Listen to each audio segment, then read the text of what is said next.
నమస్తే, welcome to 95 news. ముందుగా బులెటిన్లో హెడ్లైన్స్ చూద్దాం.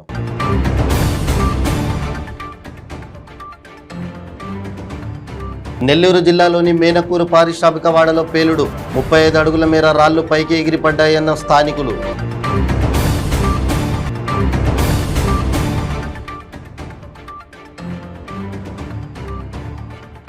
ఏలూరు జిల్లా పోలవరం ప్రాజెక్టు కార్మికుల అస్వస్థత, 40 మందికి ఫుడ్ పాయిజన్ కావడంతో ఆసుపత్రికి తరలింపు. ఎమ్మెల్సీ అభ్యర్థులకు ఊహించని షాక్ ఇస్తున్న ఏపీ రాజకీయ పార్టీలు. టికెట్ కేటాయింపు విషయంలో భంగపాటుకు గురవుతున్న నేతలు రెబల్గా బరిలోకి.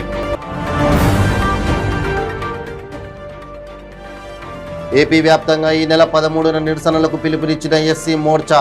ఎస్సీ కార్పొరేషన్ ద్వారా రుణాలు మంజూరు చేయాలని డిమాండ్. ఇప్పుడు బులెటిన్లో డీటెయిల్స్ చూద్దాం. నెల్లూరు జిల్లాలోని మేనకూరు పారిశ్రామిక వాడలో పేలుడు సంభవించింది. ఇంటింటికి గ్యాస్ కోసం వేస్తున్న గ్యాస్ పైప్లైన్ పేలడంతో స్థానికులు భయాందోళనకు గురయ్యారు. భూమి లోపల పేలుడు ఒక్కసారిగా సంభవించడంతో రాళ్లు, మట్టి 35 అడుగుల మేర పైకి ఎగిరిపడినట్లు స్థానికులు తెలిపారు. దీంతో ఆ ప్రాంత ప్రజలంతా భయంతో బిక్కుబిక్కుమంటున్నారు.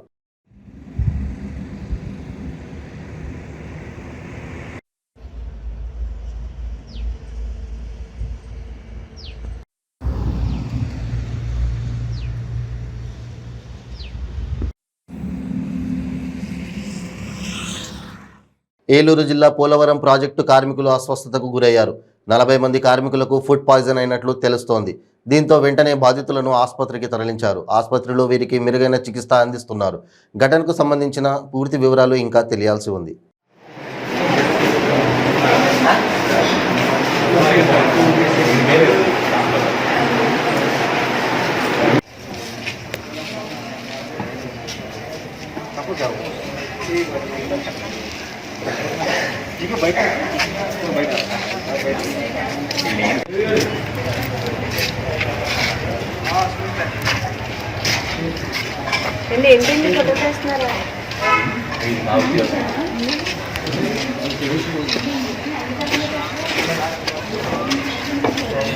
మమ్మల్ని తీయట్లేదు కదా.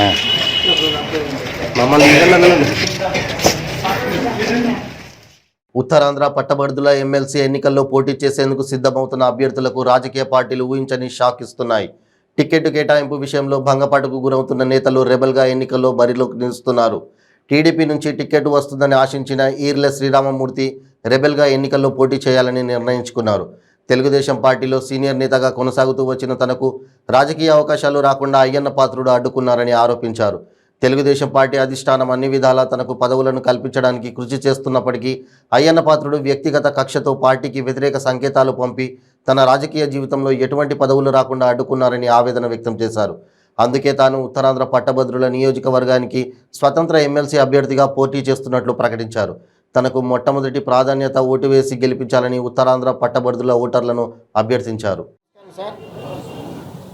నా పేరు ఈల శ్రీరామూర్తి, ఆంధ్ర రాష్ట్ర గ్రామ పరిపాలనాధికారుల సంఘ వ్యవస్థాపక అధ్యక్షును మరియు 100 ఉద్యోగ సంఘాలతో కలెక్ట్గా ఉన్నటువంటి ఏపీజేఏసీ అమరావతికి ప్రస్తుతం గౌరవ సలహాదారుగా ఉన్నాను. నాది ఇప్పుడు ప్రస్తుతం అనకాపల్లి జిల్లా బుచ్చిపేట మండలం పీభీమవరం గ్రామంలో ఈర్ల సుబ్బయ్య, గంగమ్మ దంపతులకు నేను ఉపాధ్యాయుడు, మా తండ్రి గారు, వారి కుమారుడు నేను 78లో గ్రామ మున్సిపల్గా జీవితం ప్రారంభించాను. ఆ తరువాత రాజీనామా చేసి 82లో పంచాయతీ సమితి రావికోతానికి ఎడ్యుకేషన్ కమిటీ సభ్యుడిగా సర్పంచుల చేత ఎన్నుకోబడ్డాను. రాజకీయ జీవితం 82లో అక్కడ నుంచి ప్రారంభించి తెలుగుదేశం పార్టీ స్థాపన అయిన తర్వాత స్వర్గీయ ఎన్టీ రామారావు గారి తాలూకు స్ఫూర్తికి నేను ఆహుతుడిని ఆకర్షింపబడి ఆ పార్టీలో జాయిన్ అయ్యి నేను 1985వ సంవత్సరంలో బుచ్చిపేట మండలంలో తెలుగుదేశం పార్టీ సెక్రటరీగా నా జీవితం ప్రారంభించిన తెలుగుదేశం పార్టీలో 85 నుంచి ప్రారంభమైనటువంటి నా తెలుగుదేశం పార్టీ జీవితం అంచెలంచెలుగా ఎదుగుతూ తరువాత కాలంలో నేను అనేక జిల్లాల్లో పార్టీ తరఫున ఉపన్యాసకుడిగా వెళ్ళాను. స్వర్గీయ ఎన్టీ రామారావు గారు ప్రవేశపెట్టినటువంటి ఎన్టీఆర్ గండిపేటలో ట్రైనింగ్ స్కూల్లో కూడా ఆనాడు నేను ట్రైనింగ్ పొందాను. అది అన్నగారితో నాకు ఉన్నటువంటి సంబంధం నాటి నుంచి. ఆ తర్వాత కాలంలో 1987లో గ్రామ పంచాయతీ ప్రెసిడెంట్గా పోటీ చేశాను పీభీమవరానికి. పంచాయతీ సర్పంచ్ అయ్యాను. ఆ తరువాత నా సర్వీస్ని పార్టీ పరిగణలో తీసుకొని అక్కడి నుంచి ఒక అసూయ ప్రారంభించింది జిల్లాలో నాయకులకి. నా ఎదుగుదల చూసి వారలేక కొంతమంది సీనియర్ నాయకులు ప్రతి అడుగునా కూడా నాకు ఆటంకం కలిగిస్తూ పార్టీ మంచి ఉద్దేశంతో నాకు సహకరించినా దాన్ని ఆటంకపరుస్తూ నేటి వరకు కూడా కొనసాగుతూ ఉంది. ఆ నేపథ్యంలో 2001లో విశాఖ జిల్లా గ్రంథాలయ సంస్థకు చైర్మన్గా నాకు జిల్లాలో ఉన్నటువంటి 10 మంది శాసనసభ్యులు నాకు సిఫార్సు చేస్తూ ఆనాటి మంత్రి అయ్యన్న పాత్రుడు కూడా మంత్రిగా నాకు సిఫార్సు లేఖ ఇచ్చారు. సిఫార్సు లేఖ ఇచ్చి ప్రభుత్వ దృష్టికి తీసుకెళ్లి గ్రంథాలయ సంస్థ చైర్మన్గా నాకు మరి వారు కూడా సంతకం పెట్టి ఈ విధంగా నాకు లేఖ ఇచ్చి పంపించారు. జీవో వచ్చిన సందర్భంలో స్థానిక ఎమ్మెల్యే ఆటంకంతో మరి అదే అయ్యన్న పాత్రుడు గారు మరలా నా తాలూకు గ్రంథాలయ సంస్థ చైర్మన్ని మరి జీవోను ఆపుదల చేయించారు. సరే సరిపెట్టుకున్నాను, నేను ఊరుకున్నాను. కానీ పార్టీలోనే క్రియాశీలకంగా కూడా నేను పనిచేస్తూ ఉన్నాను. తర్వాత ఉద్యోగ సంఘాల్లో ఉంటూ సంఘాలు నడుపుతూ తెలుగుదేశం పార్టీలో క్రియాశీలకంగా ఉంటూ ఒక మాట నేను గర్వంగా చెప్పేది ఏంటంటే, ఒక ప్రభుత్వ ఉద్యోగినై ఉండి కూడా తెలుగుదేశం పార్టీలో క్రియాశీలంగా వ్యవహరించడం కాకుండా అన్ని ఎన్నికల్లో కూడా చిత్తశుద్ధిగా పనిచేశాను. ఉద్యోగంలో ఉంటూ సంఘాలు నడుపుతూ నేను డైరెక్ట్గా పార్టీకి పనిచేసినటువంటి వాడిని ఆంధ్ర రాష్ట్రంలో నేను ఏకైక వ్యక్తిని అని చెప్పేసి నేను అనుకుంటా ఉన్నాను. అలాంటి మనిషికి కూడా నన్ను అడుగడుగునా కూడా అని సీనియర్ నాయకులు పార్టీ అవకాశం ఇచ్చిన, చంద్రబాబు నాయుడు గారు అవకాశం ఇచ్చిన ఎన్నో ఆటంకాలు చేసుకుని వచ్చారు నన్ను. ఇటీవల కాలంలో మరి టీడీపీ ఆటంకపరుస్తూ రాష్ట్ర వ్యాప్తంగా అన్ని జిల్లాల కలెక్టర్ ఆఫీసుల వద్ద ఈ నెల 13న ధర్నాలు నిర్వహించనున్నట్లు బీజేపీ ఎస్సీ మోర్చా రాష్ట్ర ప్రధాన కార్యదర్శి ఎస్పీ చక్రవర్తి చెప్పారు. ఫిబ్రవరి 13న 24 గంటల ధర్నా నిరాహార దీక్షలు నిర్వహిస్తున్నామన్నారు. ఏపీలో వైసీపీ ప్రభుత్వం 26 పథకాలను రద్దు చేసిందని, అందుకు నిరసన వ్యక్తం చేయనున్నట్లు పేర్కొన్నారు. 3.5 ఏళ్ల నుంచి ఎస్సీ కార్పొరేషన్ ద్వారా రుణాలు ఇవ్వటం లేదన్నారు. దీంతో దాదాపు 10 లక్షల మంది ఎస్సీలు ఇబ్బందుల్లో ఉన్నారని తెలియజేశారు. అన్ని జిల్లాలలో నిరుద్యోగ సమస్య కూడా పెరిగిపోయిందని చెప్పారు. ఇటువంటి మరి చట్టపరమైనటువంటి చర్యలు తీసుకోకుండా ఉదాసీన వైఖరి అవలంబించడం ఏదైతే ఉందో దాన్ని ఎస్సీ మోర్చా తీవ్రంగా ఖండిస్తూ ఉంది. ఈరోజు రాష్ట్రంలో మరి మొన్న జరిగినటువంటి సంఘటన చూసుకుంటే ఒక ఎమ్మెల్సీగా చట్టసభల్లో కూర్చున్నటువంటి వ్యక్తి అనంతబాబు అనేటటువంటి ఒక ఎమ్మెల్సీ ఒక వ్యక్తిని కారు డ్రైవర్ని చంపేసి, దళిత వ్యక్తిని చంపి డోర్ డెలివరీ చేసినప్పటికీ కూడా సరైనటువంటి చర్యలు తీసుకోలేనటువంటి వైనం.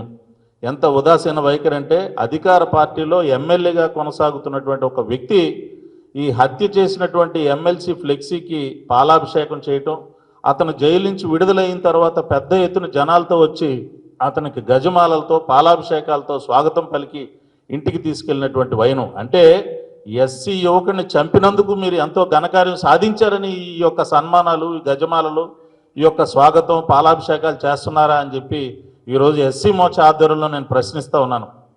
ఇటువంటి దురాచారాలు ప్రభుత్వ ఆధ్వర్యంలో జరగడం అనేటువంటిది శోచనీయం. ముఖ్యంగా చెప్పుకుంటూ పోతే ఈరోజు ఎస్సీ సబ్ప్లాన్ నిధులు ఏదైతే ఉన్నాయో పూర్తిగా దారి మళ్లించినటువంటి వైనం.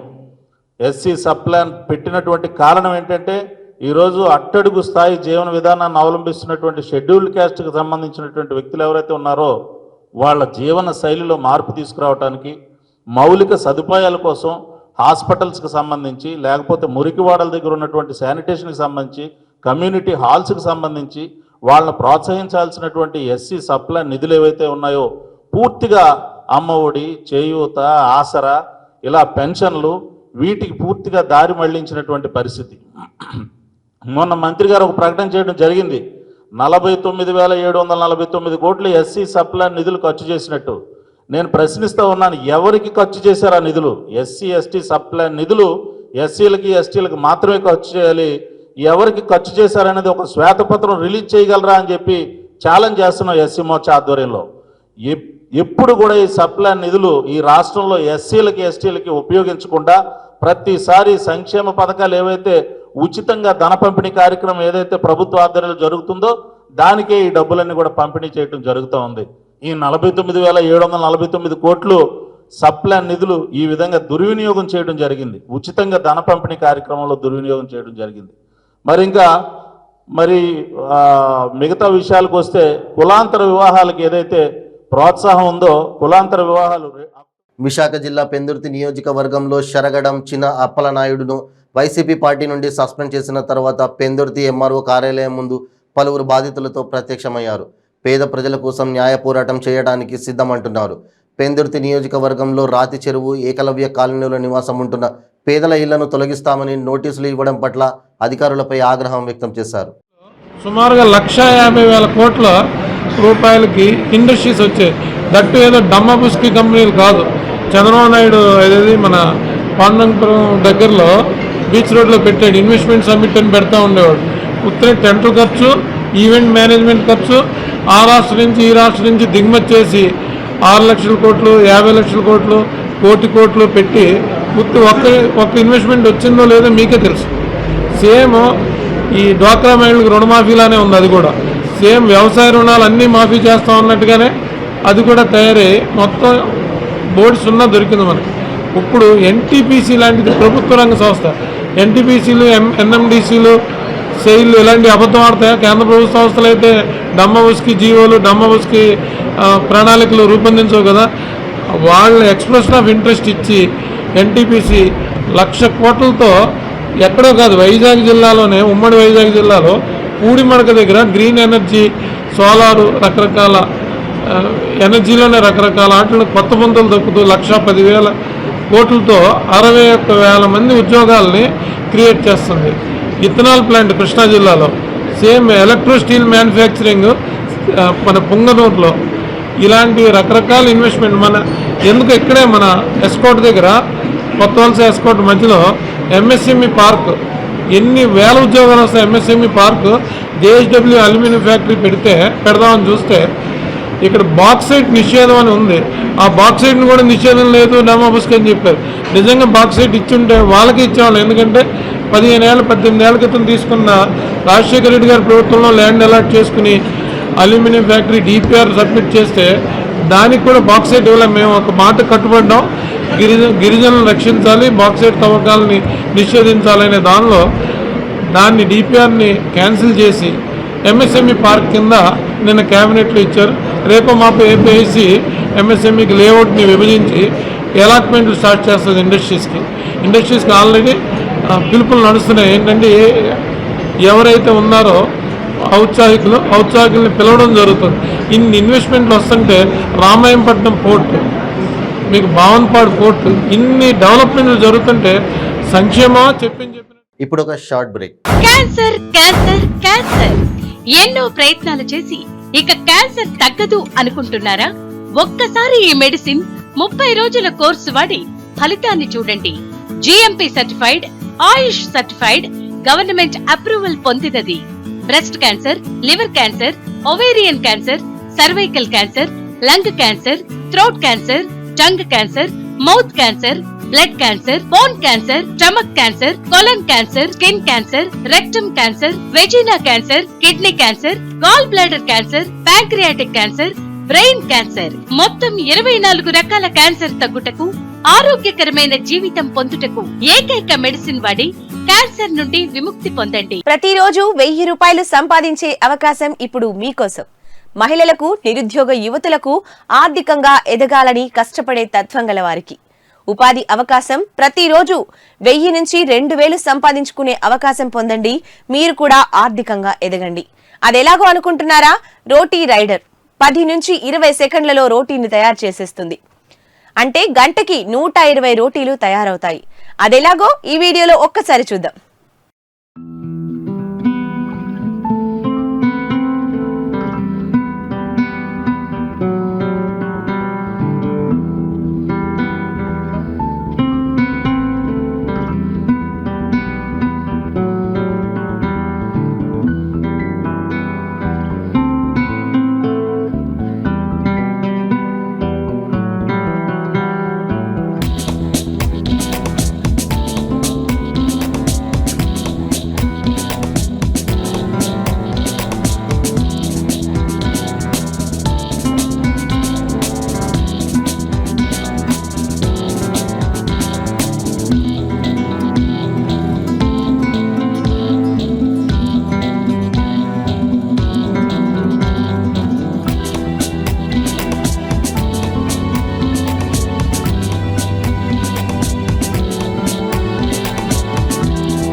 Welcome back to 95 news. గురువు బోధించే ఆధ్యాత్మిక తత్వం, తాత్విక జ్ఞానం ద్వారా మానవుడు ఆరిషడ్ వర్గాలను జయించి ఉత్తమమైన జీవితాన్ని పొందగలడని పిఠాపురం శ్రీ విశ్వ విజ్ఞాన విద్యా ఆధ్యాత్మిక పీఠాధిపతి డాక్టర్ ఉమర్ అలీషా ఉద్బోధించారు. పిఠాపురం కాకినాడ రోడ్లో గల శ్రీ విశ్వ విజ్ఞాన విద్యా ఆధ్యాత్మిక పీఠం నూతన ఆశ్రమంలో 95వ వార్షిక మహాసభలు రెండో రోజు కూడా ఘనంగా కొనసాగాయి. ఈ సభలకు దేశం నలుమూలల నుండే కాకుండా ఇతర దేశాల నుండి కూడా అధిక సంఖ్యలో భక్తులు తరలివచ్చి పీఠాధిపతి డాక్టర్ ఉమర్ అలీషా ఆశీర్వచనాలు తీసుకున్నారు.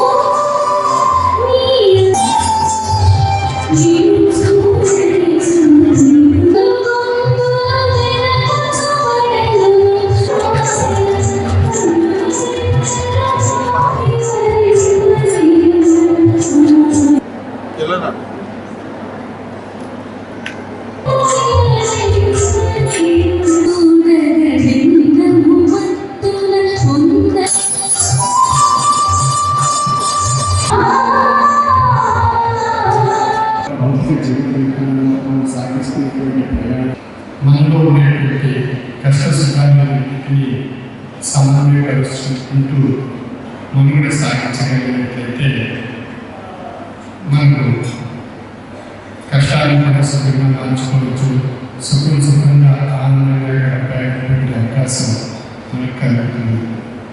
అటువంటి పరిస్థితులు మనలో కల్పించుకోవడానికి మన మనసు మూలంగా నిర్వహించబడుతుంది. మన మనస్సు నిర్మలంగా, నిష్కలంగా, స్థిరంగా ఉన్నట్లయితే దాన్ని అనుసరించి మన యొక్క దేహం కూడా నిర్మలంగా, నిశ్చలంగా, స్థిరంగా ఉండేటువంటి అవకాశం ఏర్పడుతుంది.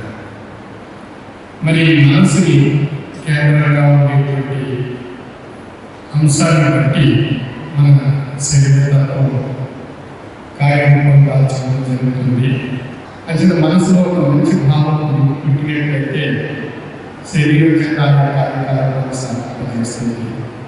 మనసులో ఒక చెడు భావం పుట్టినట్లయితే దుష్టత్వపరమైనటువంటి కార్యకలాపాలు సాధించేటువంటి గుణంలో ఏర్పడుతుంది.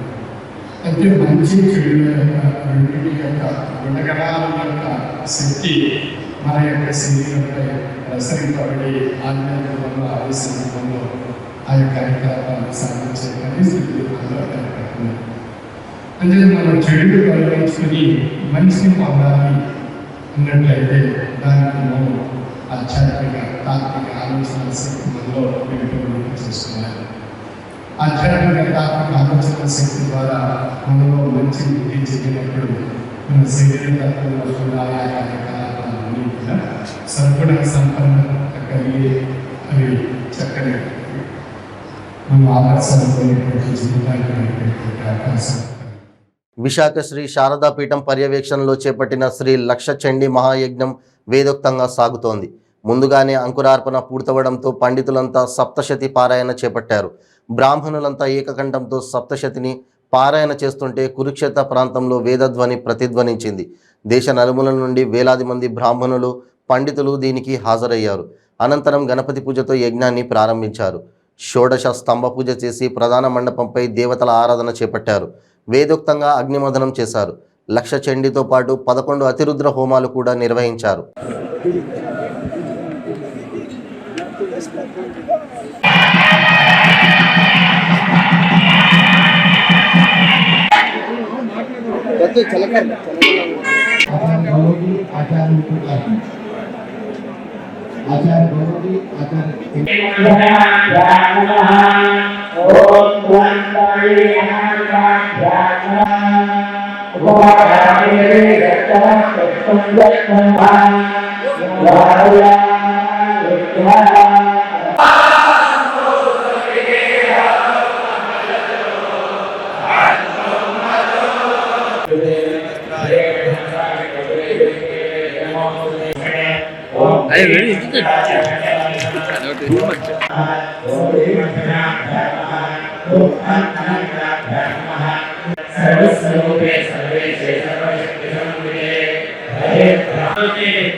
లోక్ అదాలత్ ద్వారా ఏళ్ల తరబడి పెండింగ్ లో ఉన్న కేసులను పరిష్కరించడం జరుగుతుందని జిల్లా న్యాయ సేవాధికారి సంస్థ చైర్మన్ గోపి అన్నారు.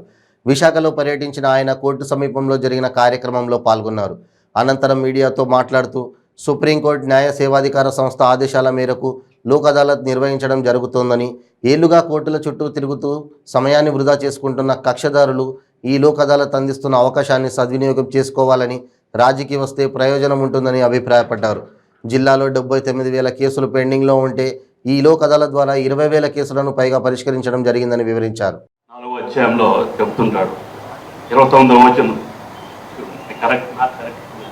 కొంచెం రెక్టిఫై కొంచెం సంస్కృతం వచ్చి కాబట్టి అప్పుడప్పుడు చదువుతున్నాను. దీని యొక్క ముఖ్య ఉద్దేశం ఏంటంటే అర్జునుడు అడుగుతాడు కృష్ణుడు, ఎవడ తీసుకుని అనుభవించేవాడు మాత్రమే నాకు భక్తుడుగా ఉంటాడు. ఈ యొక్క ప్రాసెస్ లో కొంత మనం చాలా మంది పాపం మరి అక్కడికెల్లా మమ్మల్ని నడిపించే సేనాధిపతి ఉన్నాడు, ఏమనకు వచ్చాను కాబట్టి ఇది కూడా నాకు గిఫ్ట్ కానీ మొట్టమొదటిలో కాదు కాబట్టి మీ అందరినీ చూసి జారిపడ్డాడు.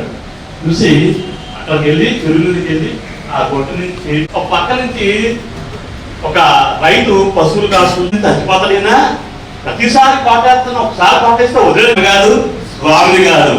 ఈ యొక్క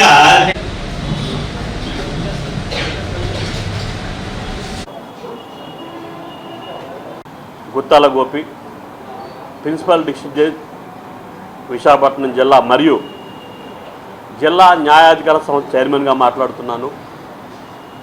చాలామంది కక్షిదారులకు తెలుసు, ఈరోజు జాతీయ లోక్ అదాలత్ మన విశాఖపట్నం జిల్లాలో ఉన్న ముఖ్యమైన కోర్టు ప్రాంగణంలోనూ అట్లాగే జిల్లాలో ఉన్న అన్ని కోర్టు ప్రాంగణాల్లో ఈరోజు మరి లోక్ అదాలత్ జరుగుతుంది. లోక్ అదాలత్ అంతా మీకు అందరికీ తెలుసు, చాలామందికి ముఖ్యంగా కక్షిదారులకు కూడా తెలుసు, మరి మీ తరపున వాదిస్తున్న న్యాయవాదులు తెలుసు. అయితే ప్రతి 2 నెలలు 3 నెలలకు ఒకసారి మరి సుప్రీంకోర్టు వారు మరియు జాతీయ సేవా అధికార సంస్థ వారు ఇచ్చిన ఆదేశాల మేరకు మనం జాతీయ లోక్ అదాలత్ జరుపుకుంటున్నాం. ఈ యొక్క జాతీయ లోక్ అదాలత్ ముఖ్య ఉద్దేశం ఏంటంటే జిల్లాలో ఏవైతే పెండింగ్ కేసులు సుమారు మరి 10-15 సంవత్సరాల నుంచి ఉన్న కొన్ని వందల కేసులు మన జిల్లాలో పెండింగ్లు ఉన్నాయి. ముఖ్యంగా మన జిల్లాలో 79,000 కేసులు పెండింగ్లో ఉన్నట్లయితే అందులో సుమారు 20,000 కేసులు మరియు ఇతర సివిల్ కేసులు కూడా రాజకీయ అర్హత ఉన్న కేసులు ఉన్నాయి. కాబట్టి ఈ జిల్లాలో ఉన్న కక్షిదారులందరికీ ఎవరైతే సంవత్సరాల తరబడి మీరు కోర్టుల చుట్టూ తిరుగుతూ మీ యొక్క డబ్బుని సమయాన్ని వృధా చేసుకుంటున్నారో మరి ఈరోజు మీరు ఈ యొక్క అద్భుతమైన అవకాశాన్ని వినియోగించుకొని మీ యొక్క కేసుని ఏ కోర్టులో ఉన్నట్లయితే ఆ కోర్టులో మీ యొక్క మరి మీకు న్యాయ సలహా ఇస్తున్న మీ యొక్క ప్లీడర్ గారిని కలుసుకొని అట్లాగే ఆ కేసుని రాజీకి అర్హత ఉన్నట్లయితే మరి ఈరోజు మన జిల్లాలో సుమారు 39 యొక్క బెంచ్లు వేయడం జరిగింది. బెంచ్ అంటే మీరు ప్రతి కోర్టులోనూ కూడా ఏవైతే రాజకీయ అర్హత ఉన్న కేసులన్నీ కూడా ఆ యొక్క ఒక ఆఫీసర్ గారు ఉంటారు, ఒక న్యాయమూర్తి వారు కూర్చుంటారు. ఆ న్యాయమూర్తి దగ్గరికి వచ్చినట్లయితే మీ కేసు వివరాలు తెలిపినట్లయితే మీ కేసును రాజీ చేసి మరి మిమ్మల్ని ఇంటికి సంతోషంగా పంపిస్తారని ఇందు మూలంగా ఈ యొక్క జిల్లా ప్రజలందరికీ విన్నవిస్తున్నాను. ఇది చాలా అద్భుతమైన అవకాశం. ఈ సదవకాశాన్ని మీరందరూ వినియోగించుకొని మరి ఈరోజు జరుగుతున్న మీరు దగ్గరలో ఉన్న కోర్టు ప్రాంగణానికి వెళ్ళి ఆ కోర్టులో ఉన్న కేసుని మీరు మరి రాజీ చేసుకొని ఈ యొక్క సమయాన్ని డబ్బుని వృధా కాకుండా మరి స్వేచ్ఛాయుతమైన ప్రశాంతమైన జీవితాన్ని గడుపుతారని ఇందుమూలంగా తెలియజేస్తున్నాము. మర్చిపోవద్దు, ఈరోజు రాత్రి సుమారు 7:30 వరకు ప్రతి ఒక్క కోర్టు ప్రాంగణంలో ఈ జిల్లాలో ఉన్న ప్రతి కోర్టు ప్రాంగణంలో కూడా ఒక బెంచ్ను ఏర్పాటు చేయడం జరిగింది. కావున మరి జిల్లా వాసులందరికీ మరొకసారి నా యొక్క వినమ్రపూర్వకమైన విజ్ఞప్తి ఏంటంటే మీరు వచ్చి ఇప్పుడు తెలియపోయినప్పుడు కూడా ఈ యొక్క వార్త తెలుసుకుని వచ్చి మీరు ఈ సాయంత్రం 7:30 వరకు మా యొక్క న్యాయమూర్తులు అలాగే మీ న్యాయవాదులు మీకు అందుబాటులో ఉంటారు కాబట్టి ఈ సద్వకాశాన్ని ఉపయోగించుకొని మరి రాజీ చేసుకుని మరి మీ మిగతా జీవితాన్ని ప్రశాంతంగా గడుపుతారని ఇందు మూలంగా ఈ యొక్క న్యాయాధికార సంస్థ చైర్మన్గా ఈ జిల్లా ప్రజలందరికీ విన్నవించుకుంటున్నాం. నమస్కారం. బులెటిన్ ముగించే ముందు హెడ్లైన్స్ మరోసారి.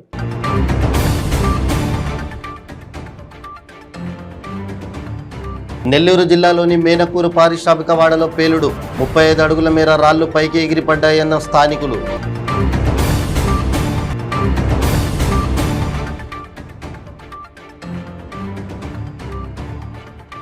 ఏలూరు జిల్లా పోలవరం ప్రాజెక్టు కార్మికుల అస్వస్థత, 40 మందికి ఫుడ్ పాయిజన్ కావడంతో ఆసుపత్రికి తరలింపు.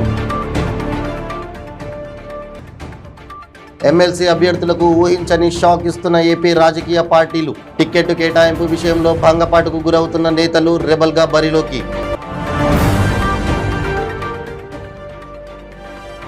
ఏపీ వ్యాప్తంగా ఈ నెల 13న నిరసనలకు పిలుపునిచ్చిన ఎస్సీ మోర్చా. ఎస్సీ కార్పొరేషన్ ద్వారా రుణాలు మంజూరు చేయాలని డిమాండ్. ఇవి బులెటిన్ అప్డేట్స్. మరిన్ని అప్డేట్స్ కోసం చూస్తూనే ఉండండి 95 న్యూస్. ప్రతి క్షణం ప్రజాక్షేమం కోసం. నమస్తే.